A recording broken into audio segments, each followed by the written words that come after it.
brincadeira de criança ou diversão para os adultos.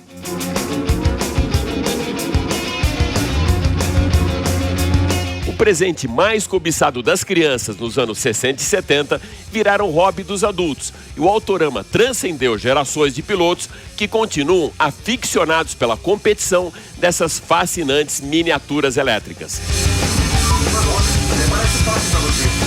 Com 70% de market share nos automóveis híbridos plug-in, a Volvo apresentou nessa semana o XC40 100% elétrico, com lançamento totalmente alinhado com energia limpa, emissão zero de combustíveis e sustentabilidade. Diretamente da Escócia, o correspondente internacional e pesquisador da Universidade de Edimburgo, Ricardo Ribeiro, comenta os principais lançamentos do Salão da Alemanha, que foi realizado na cidade de Munique, e Richard Max faz um raio-x de um simulador profissional de corridas. E mais, Marcelo Matos comenta o custo abusivo do litro da gasolina que não para de assustar os motoristas. De janeiro a agosto, foi 30% de aumento. Eric Granado, nosso maior representante nas duas rodas, disputa nesse final de semana na Itália o título da Moto E e conversa com exclusividade com Máquinas na Pan. Eu sou Alex Rufo e tudo isso e muito mais você vai acompanhar agora comigo nesses próximos 30 minutos no Máquinas na Pan. Lembrando que você também pode acompanhar o nosso programa em vídeo pelo canal Jovem Pan News, Jovem Pan Esportes e pela Panflix. Então se ajeita bem aí no cockpit, aperte o cinto, porque o Máquinas na Pan dessa semana está só começando.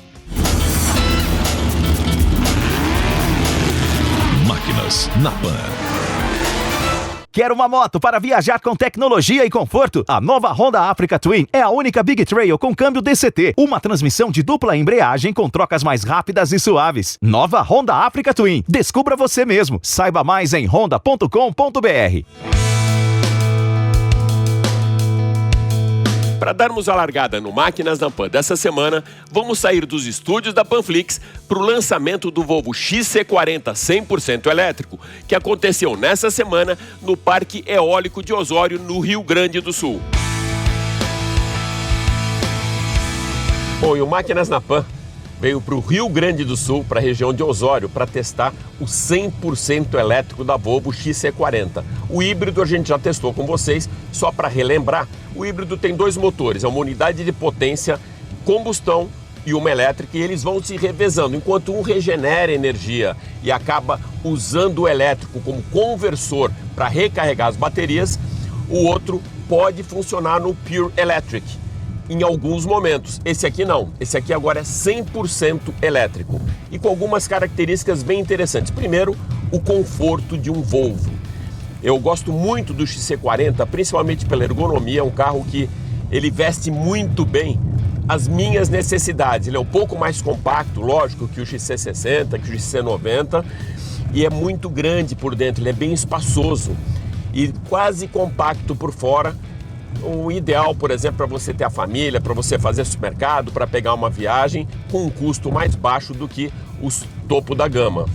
O carro tem 408 cavalos de potência, o torque é instantâneo, aquilo que eu sempre falo, né? É como você ligar ou desligar um switch de luz. O torque acontece imediatamente, diferente de um motor a combustão, que você precisa alguns regimes de rotação e demora um tempinho para você ter aquela arrancada mais forte. Ele tem 67,5 de torque, ele se comporta muito bem, a estabilidade dele é muito boa e um pacote de tecnologia também muito grande. Existe uma opção para você regenerar energia, que no híbrido você colocava lá no B, aí você está numa descida ou naquele para e anda de uma cidade como São Paulo. Aqui é diferente, é que você tem o One Pedal, você mexe nas configurações e basta você tirar o pé do acelerador, ele funciona como se fosse um barco. Você está no mar, você tira o pé, você para de dar motor no barco, ele freia instantaneamente. A mesma coisa acontece aqui e regenerando energia. O One Pedal Drive torna a aceleração e a frenagem muito mais rápida com a utilização de um único pedal, ou seja, para acelerar basta acionar o pedal e para frear aliviar o pé do acelerador e assim ele regenera energia e aumenta a autonomia do XC40. E uma coisa legal pró-segurança, como vocês sabem, a Volvo ela prima por segurança. A gente já falou várias vezes do cinto de 3 pontas, airbag, que é tudo desenvolvido pela Volvo e acabou cedendo essa patente globalmente. Ela também limita os seus carros a 180 km por hora e ele vai de 0 a 100 em 4,9 segundos.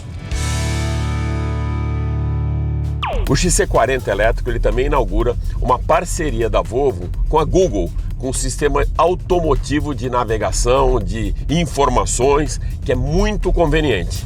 O motorista ele pode utilizar a voz para acessar as informações e mantendo o foco na estrada. O assistente do Google, ele controla a temperatura, define o destino, toca música, podcasts, envia mensagem e também dá para utilizar os aplicativos do Google somente com o comando de voz, sem a necessidade de tirar as mãos do volante e mantendo a viagem bem mais segura. Muita conveniência também dentro da cabine. Além de todos esses lugares aqui para porta-treco, ele tem carregamento por indução do celular, tem aqui um 12 volts, tem USB, só que é aquele USB de verdade mesmo, que carrega na plena potência. Internamente o layout está bem clean, o revestimento dos bancos é em Microtech e ele traz muita harmonia com o carpete, volante e o painel tem no acabamento Cutting Edge Aluminum. O alinhamento do projeto com a sustentabilidade é perfeito, o revestimento do chão foi fabricado totalmente com plástico reciclável. Do lado externo o destaque fica para inscrição Recharge nas colunas traseiras. As rodas são de alumínio de 20 polegadas, com pneus que podem ter a pressão monitorada pelo sistema TPMS. Uma coisa bem interessante, você com a chave no bolso, você entra no carro e não tem o botão de partida. Basta você colocar no D e já sai com o carro. E para parar, a mesma coisa, coloca no P, ele já é desativado e você está com o carro desligado.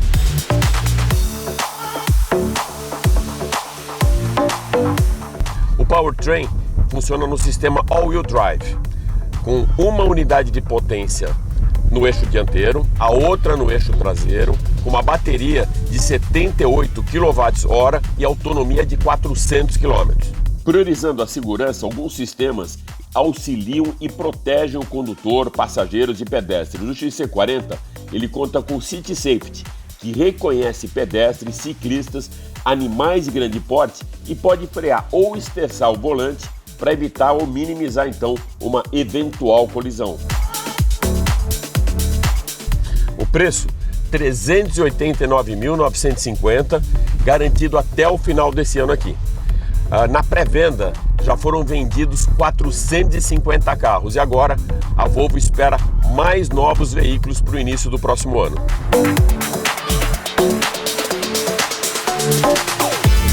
100% elétrico, 100% conforto e 100% de potência. Mas fica ligado que a gente continua aqui no Máquinas na Pan falando de eletrificação depois de chegar no Parque Eólico de Osório. E dando sequência nesse Máquinas na Pan totalmente ligado na tomada, nós convidamos o engenheiro Henrique Pereira para acelerar máquinas que fizeram parte da nossa infância e continuam empolgando aficionados pelo hobby modelismo com carros que desde os anos 60 já eram eletrificados. Não é mesmo, Henrique? É isso aí, Alex.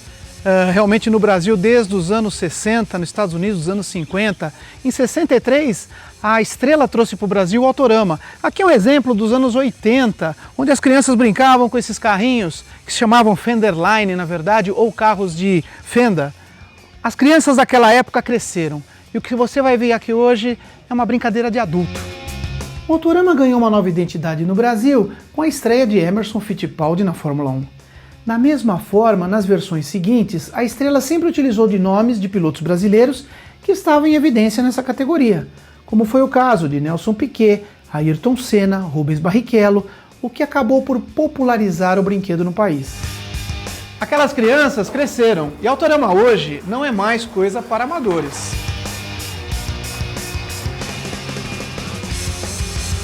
A tecnologia evoluiu nesses 30 anos. Temos hoje disponível carrinhos com chip e controles digitais, que permitem ter mais de 6 carros correndo ao mesmo tempo em pistas com 2 trilhas, mas com possibilidade de troca das pistas, entrada em box. O controle eletrônico da pista permite programar as corridas. Número de voltas, entrada nos box, controlando o tempo real, o número de voltas de cada carro e o tempo de cada volta. Ao final, basta um toque em um botão e os competidores terão a classificação da corrida, com os tempos de cada carro e a melhor volta. Foi este o principal motivo que levou essas crianças crescidas a migrarem aos poucos para esta nova tecnologia digital e iniciar, neste caso, um clube, promovendo campeonatos entre eles. No automobilismo, nós temos os Gentleman Drivers. Aqui também temos os Gentleman Drivers, porque a maioria das pessoas são profissionais das mais diversas áreas que se reúnem 12 vezes por ano em busca de um título do campeonato de slot. Este grupo de amigos resolveu investir na brincadeira. Cada um dos pilotos, aficionados pelos pequenos bólidos, encontrou uma solução para ter uma pista em sua casa. Atualmente eles promovem um verdadeiro campeonato, variando-se as pistas com direito a troféu. Se dá preferência a carrinhos de duas marcas. O regulamento restringe ainda os modelos para que se tenha uma disputa mais justa. As provas são divididas por categorias. Nas regras do grupo, a maioria das provas é mandatório manter as características originais dos modelos. Não é permitido retirar nenhuma peça, principalmente com o intuito de alívio de peso. Bom, a simples quebra de um spoiler ou retrovisor obriga o piloto a reparar o carro entre uma prova e outra, correndo ainda o risco de ser desclassificado se alguma peça estiver faltando e principalmente se for notada pelo diretor da prova. Vale ressaltar aqui que cada participante é piloto, mecânico, chefe de equipe, tem sua própria caixa de ferramentas e seus carros reservas. A brincadeira, ela sai da pista, da competição, e ela vai para as prateleiras, onde você encontra ícones do automobilismo mundial. O que nos chama a atenção neste caso é a coleção de carrinhos de autorama de Fórmula 1 com mais de 100 exemplares, expostos em uma vitrine na sala de estar da casa do Alexandre, um dos aficionados, proprietário da pista Algarvenheim, onde gravamos a matéria. Essa coleção conta a história da Fórmula 1 desde os primórdios até os dias de hoje, e passa pela Lotus de Jim Clark, o Matra de Jack Stewart, a Lotus de Emerson Fittipaldi, o Copersucar de Wilson Fittipaldi, o Mark de Alex Dias Ribeiro, a Toleman e a Lotus de Ayrton Senna, a Brabham de Nelson Piquet e as atuais Red Bull e Mercedes-Benz. E eu, que também era uma daquelas crianças que nos anos 60 brincava com autorama, resolvi me render à brincadeira e ao convite dos colegas. Até a próxima!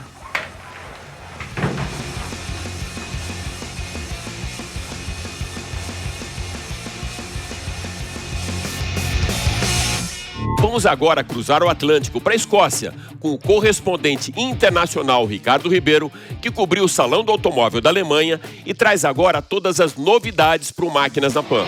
Olá, meu amigo Alex Ruffo, prazer falar com você novamente. Falo direto da Escócia, mas acabei de chegar da Alemanha.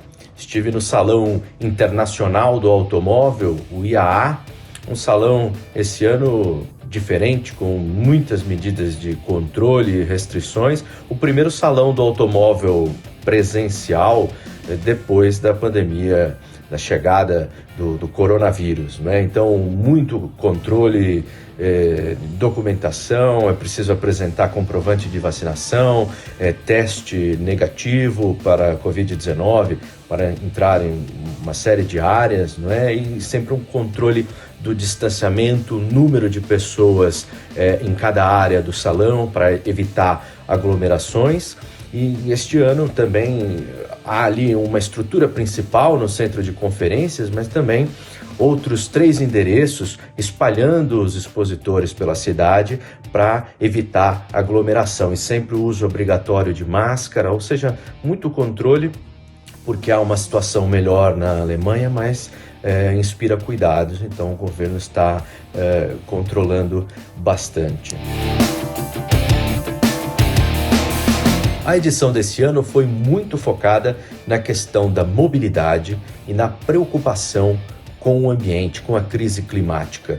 Então tivemos novamente, isso já acontece há alguns anos, o lançamento de novos produtos, novos carros elétricos e híbridos. Os fabricantes já há alguns anos têm investido nesse segmento que é muito forte aqui no mercado europeu e nos Estados Unidos, mas também programas de compartilhamento de carros, aluguéis de curto prazo. E só para você ter uma ideia, Alex, esse ano foi a primeira edição, tivemos um grande pavilhão só de fabricantes de bicicletas, inclusive bicicletas elétricas, mas também modelos convencionais, com novos materiais, novas tecnologias de amortecimento, estruturas mais leves para todo o tipo de uso.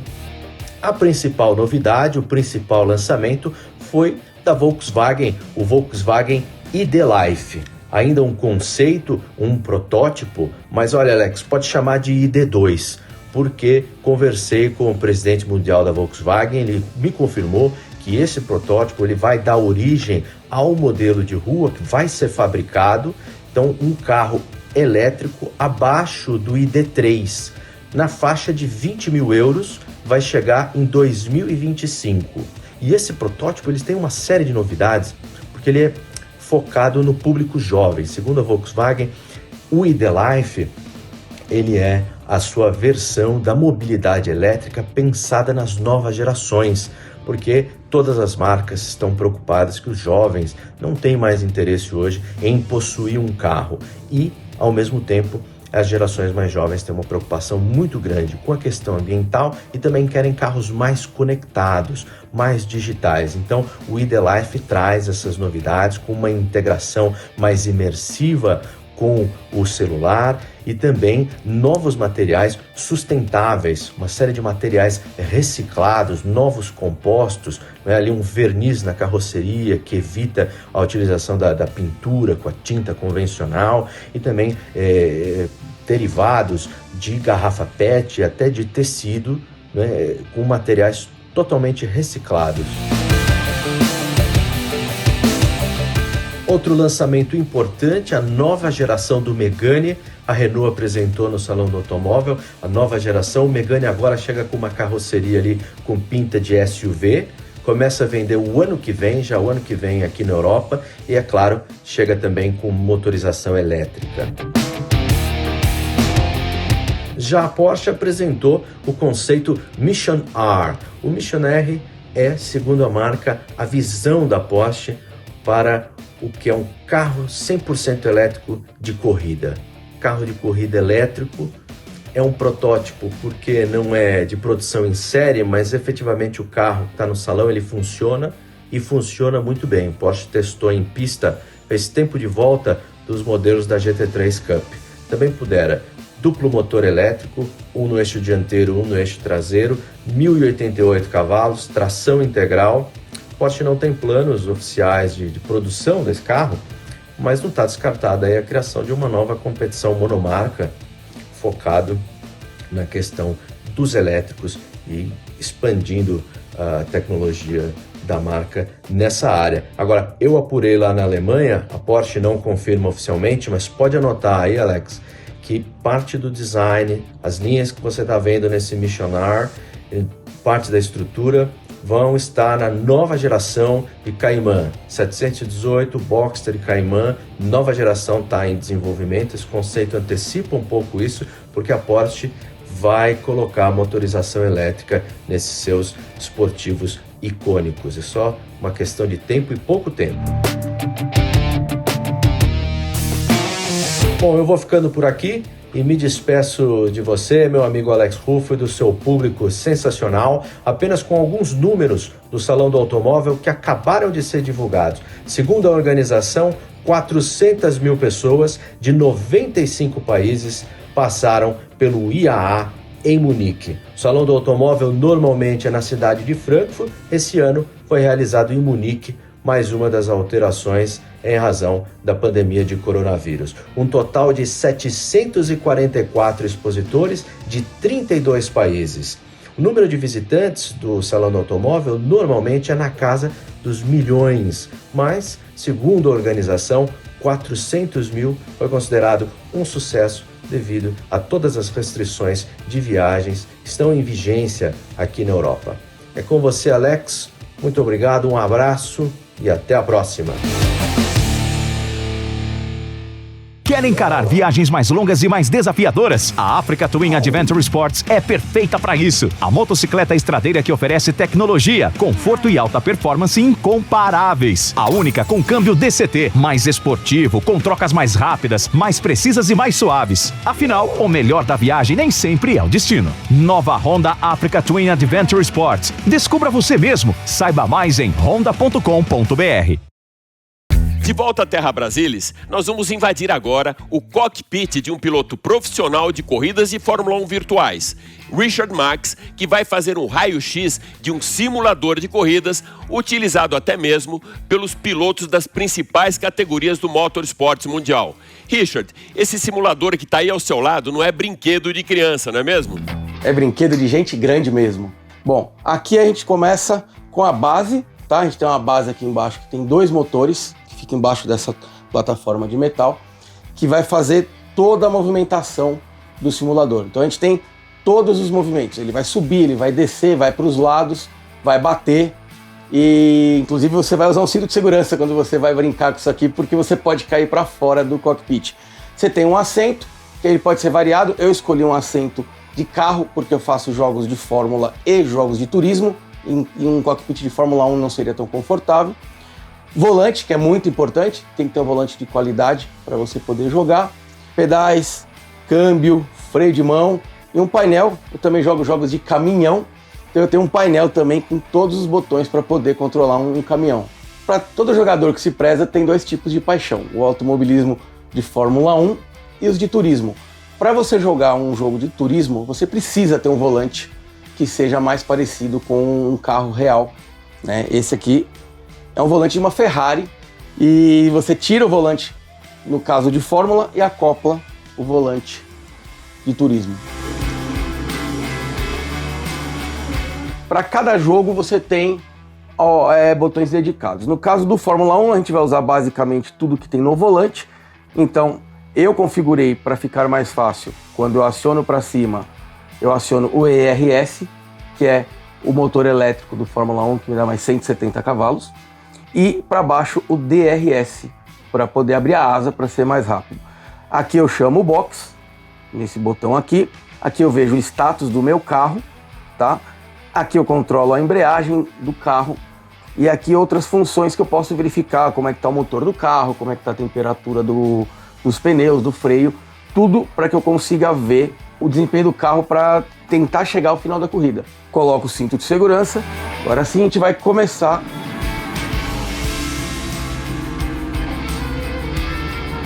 Vou largar do final do grid, tá bom? A gente não fez classificação. Tem que apertar a embreagem para sair. Não tem volta de apresentação.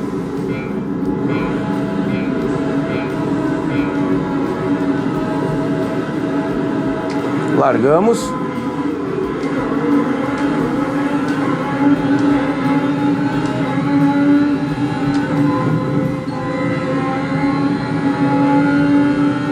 Aqui eu vou aumentar o RS do carro para poder chegar mais perto aqui na curva. Só achar uma pista bem difícil de você ultrapassar. Tudo que eu faço no jogo é por telemetria. Então a cadeira, ela sabe se eu tenho subida, descida, se eu estou subindo numa zebra. Se eu subir numa zebra mais alta, ela vai chacoalhar. Se um carro der um toque na minha traseira, a minha traseira vai se mexer.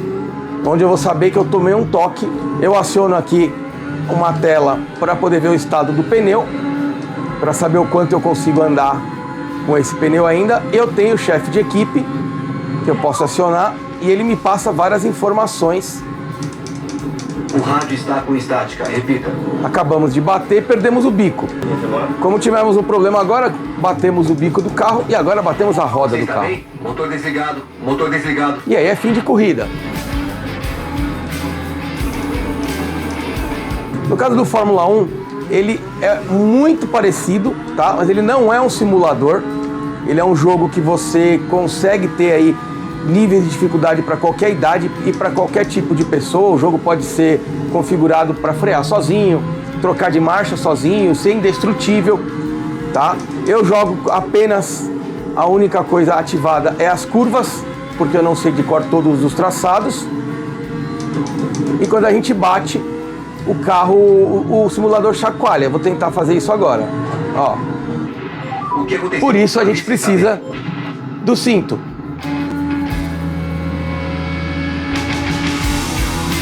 Para você ter um computador, os monitores, o volante, cadeira, simulador, todo esse conjunto para você poder brincar, você vai gastar aí hoje por volta de 80 mil reais.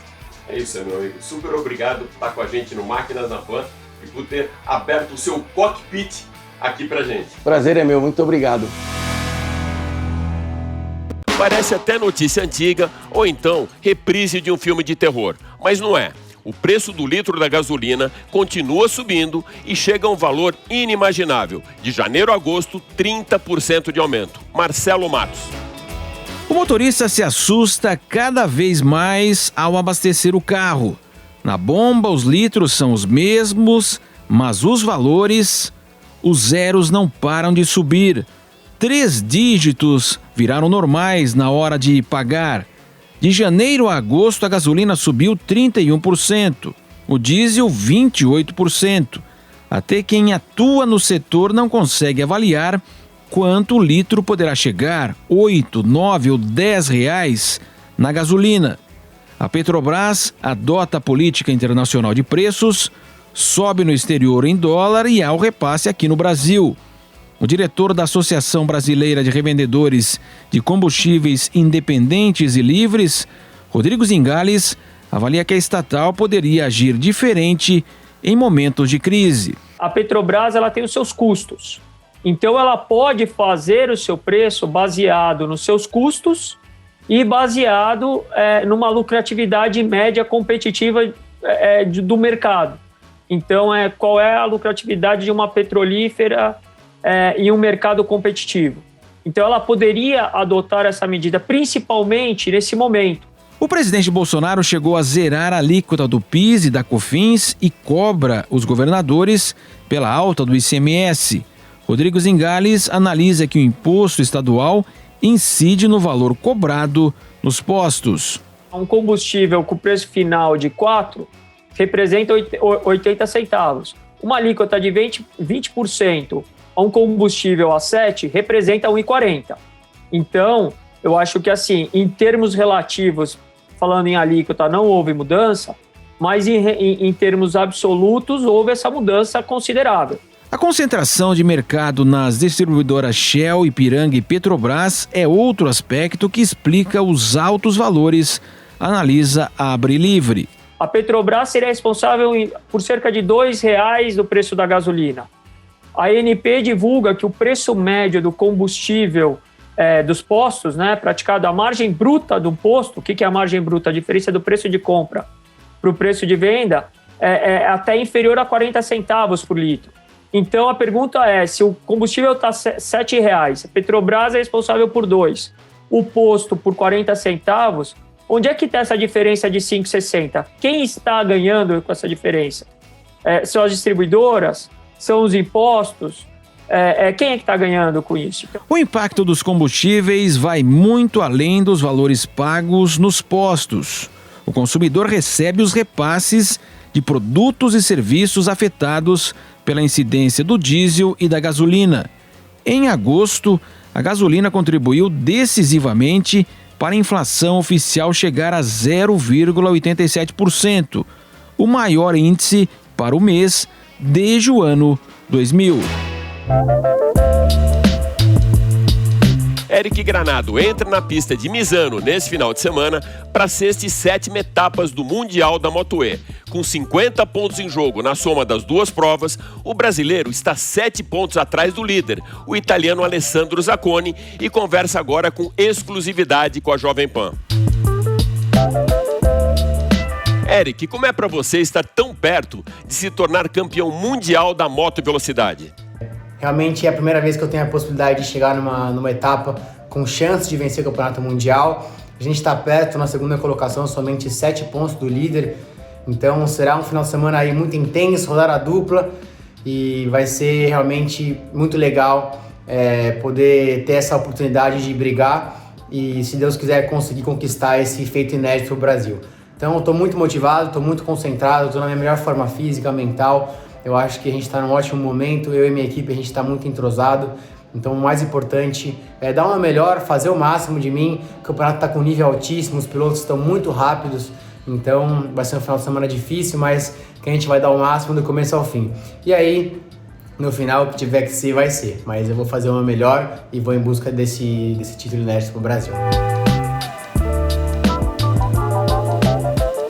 Você tem índices muito superiores aos seus adversários, com a maior parte das vitórias, poles e melhores voltas. Como é ser visto o cara a ser batido na pista? Bom, o homem a ser batido, na verdade agora é o Alessandro Zacconi, né? O cara que tá líder do campeonato. Ele realmente foi o mais constante, não caiu, marcou ponto em todas as corridas. Eu infelizmente acabei tendo um problema na moto numa prova, na outra eu caí, mas sempre que a gente teve a moto em condições e terminamos as provas, a gente sempre esteve rápido, então isso é muito importante, dá uma confiança extra. E eu não levo isso como uma pressão, mas sim como uma motivação de saber que eu sou rápido e que eu sou competitivo. A minha equipe também faz um ótimo trabalho para me dar uma moto boa. Então acho que isso daí é um ponto extra que a gente tem aí para chegar com mais confiança ainda para a etapa aqui da Itália. E quais foram as dificuldades que te impediram de estar na liderança já nesse momento, Eric? Bom, as dificuldades que a gente teve durante essa temporada para me impedir de estar líder do campeonato agora, com certeza acho que o mais importante foi a falha na moto, na largada em Barcelona, que eu estava na pole position, uma prova que a gente tinha grande chance de terminar pelo menos no pódio. Infelizmente a moto quebrou, eu larguei do box, posteriormente acabei caindo porque eu vim aí tentando recuperar o máximo para chegar no grupo da frente. Ali acho que foi o ponto crítico. Também a minha queda em Jerez foi algo que fez a gente perder muitos pontos, mas ainda assim a gente tá ali na briga, tô na frente do campeonato, isso é importante. O que eu fiz de errado já não dá para mudar, o que eu vou fazer, sim. Então vamos pensar no futuro, agora o importante é eu fazer bem essas duas provas e terminar a temporada aí da melhor forma. Você iniciou uma arrancada na penúltima etapa, reduzindo essa diferença de 28 para 7 pontos, e nesse final de semana com rodada dupla. O que explica isso? Realmente a gente conseguiu recuperar muitos pontos para o líder, principalmente com a minha vitória na Holanda, a segunda colocação na Áustria foi muito importante, principalmente a corrida da Áustria, que eu larguei em 13º lá atrás. Infelizmente eu não consegui fazer uma boa classificação, mas a moto estava muito boa, estava muito competitivo, sentindo muito bem em cima da moto, consegui fazer uma prova de recuperação e aí a gente conseguiu, nas condições adversas, recuperar pontos para o líder. Então foi muito importante isso. Mas, como eu digo mais uma vez, ainda estou a 7 atrás, a gente tem que continuar nessa mesma caminhada, nesse mesmo foco, para na Itália recuperar essa pontuação e terminar na frente. Então, não vai ser fácil, são duas provas no circuito de Misano, uma no sábado e uma no domingo. Então, o importante é continuar nessa boa forma e em busca de mais pontos nesse final de semana.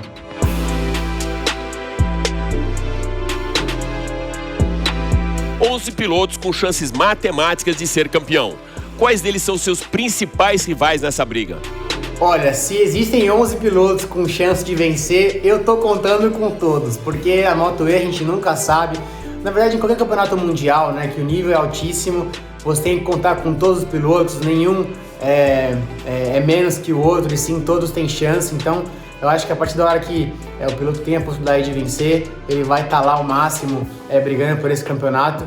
Então eu vou contar com todos eles, eu quero fazer o melhor, vencer todos, Então eu tenho que pensar na pista que todos tenham um capacete branco e que eu tenho que vencer todos eles. E o importante é eu terminar na frente. Claro que todos vão vir com muita vontade, principalmente os italianos que vão estar correndo em casa, mas quando o título está em jogo, não importa se é na Itália, se é na Espanha, se é no Brasil, todos vão dar o máximo para conseguir o melhor resultado. Eric, como tem sido esses últimos dias de preparação física e psicológica para a rodada dupla final? Você mudou alguma coisa na sua rotina para se preparar para essa rodada dupla? Você acha necessário fazer algo diferente para uma situação assim? Olha, a preparação física realmente eu não mudei muito, eu sempre me preparei muito, sempre gostei de treinar, tanto a parte física quanto mental. Até agora o que eu vim fazendo veio dando bons resultados, então eu acho que a questão de ajuste na preparação para a gente chegar no final da temporada aí da melhor forma possível. Então acho que o trabalho mental que eu vim fazendo nesses últimos tempos para ter calma, respirar, tomar as decisões corretas durante a prova, durante os treinos, isso é muito importante, principalmente nesse final de semana. Então eu vou procurar o meu equilíbrio e a melhor versão de mim, que eu acho que é o mais importante. Eu, na pista, dar o meu melhor e com certeza o meu melhor, eu vou voltar para casa com a sensação de que eu dei o máximo, e isso daí com certeza já vai ser muito gratificante. E aí, se for suficiente para vencer, ótimo, e eu vou para cima com todas as minhas forças e com toda a minha vontade. Valeu! É isso aí. O Máquinas na Pan dessa semana fica por aqui, mas vale lembrar que você também pode acompanhar toda a nossa programação em vídeo pelo canal Jovem Pan News, Jovem Pan Esportes e pela Panflix. Super obrigado pela sua audiência e até a próxima. Valeu! Máquinas na Pan.